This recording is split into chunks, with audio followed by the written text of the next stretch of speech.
Isa lang ang buhay, hindi dalawa. Isang beses lamang po tayong dadaan sa daigdig na ito.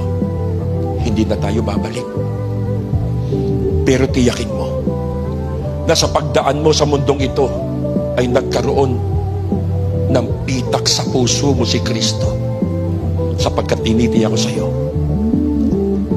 kapag tayo binawian ng buhay at wala po ang Panginoon sa buhay natin, doon sa libingan pupuntahan natin, wala ng paglilingkod. Sa lang ang buhay, life is short, kapiraso lang. Mga kapatid, lahat tayo may haharapin after physical death. Hebrew 9:27, itinakda ng Diyos sa isang tao ang minsan mamatay.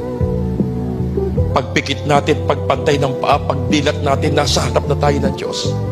Ano mukha ihaharap mo? Harap tayo sa Diyos face to face, eyes to eyes. Kung dito wala kang ginawa sa Panginoon, di ka naglingkod sa Diyos, ano mo kaya harap natin sa Panginoon? Binili tayo sa malaking halaga.